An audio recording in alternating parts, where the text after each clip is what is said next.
Attaque à la grenade dans un ICE. Entre terreur, manipulation médiatique et deux poids, deux mesures. Bienvenue sur Décryptage Allemagne. Aujourd'hui, nous plongeons au cœur d'une affaire qui secoue l'opinion publique outre-Rhin. L'attaque d'un train à grande vitesse, ICE, par un jeune homme de 20 ans, présenté comme un extrémiste de droite. Mais au-delà du titre choc, que s'est-il vraiment passé ce 4 avril 2026 ? Et surtout, pourquoi ce traitement médiatique et judiciaire semble-t-il si radicalement différent d'autres affaires de violence en Allemagne ? C'est ce que nous allons analyser ensemble. L'incident s'est déroulé jeudi soir à la gare de Siegburg-Bonn. Le train ICE IS9 reliant Cologne à Francfort est devenu le théâtre d'une scène de panique. 180 passagers ont dû être évacués en urgence suite à une explosion à bord. Les premiers titres de presse, notamment ceux de Bild, ont immédiatement mis en avant le profil de l'assaillant, un homme au couteau d'extrême droite. Pourtant, en examinant les faits de plus près, la réalité est plus nuancée. L'explosion n'était pas due à un engin militaire, mais à une grenade soft-air projetant des petites billes en plastique.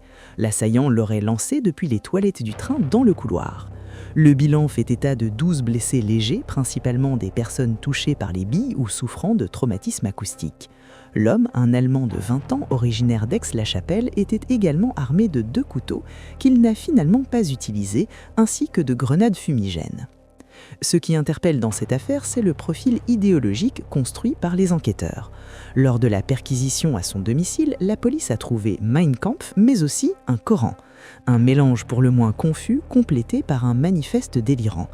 Si les médias se sont empressés de le cataloguer comme un extrémiste de droite, il est important de noter que selon les critères actuels du BKA, l'Office fédéral de la police criminelle, ce label est parfois attribué très largement, incluant parfois de simples critiques de la politique migratoire dans des sondages.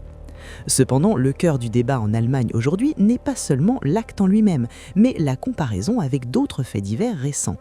Le narratif médiatique s'est immédiatement emparé de cette affaire pour souligner que le danger vient de l'intérieur, certains comptes militants sur les réseaux sociaux ironisant sur le fait que l'assaillant soit un Allemand de souche. Mais regardons de l'autre côté du miroir.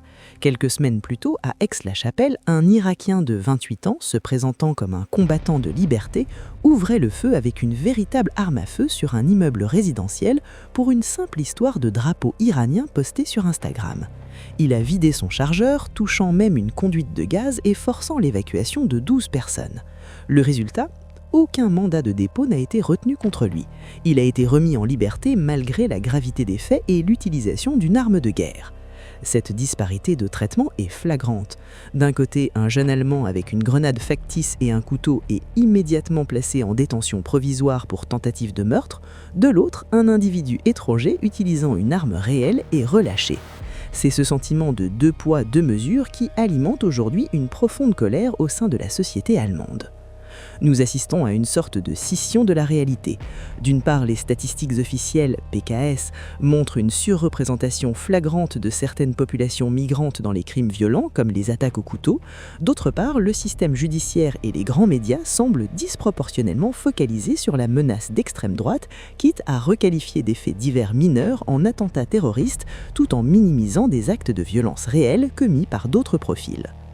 L'intervention courageuse d'un passager a permis de maîtriser l'assaillant de l'ICE avant que le pire n'arrive. C'est un acte d'héroïsme qu'il faut saluer. Mais la question fondamentale demeure. Est-ce que la justice allemande est encore perçue comme équitable par ses citoyens ? Quand des retraités suspectés de complot, l'affaire du prince Ruess, croupissent en prison pendant des années sans procès, tandis que des agresseurs violents ressortent libres du tribunal, le contrat social vacille. Qu'en pensez-vous ? Trouvez-vous que le traitement médiatique de cette affaire est justifié ou voyez-vous une manipulation de l'opinion ? La justice allemande est devenue sélective ? Dites-le moi dans les commentaires, votre avis m'intéresse.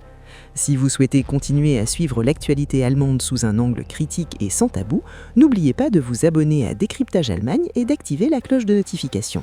Merci de nous avoir suivis et à très bientôt pour une nouvelle analyse.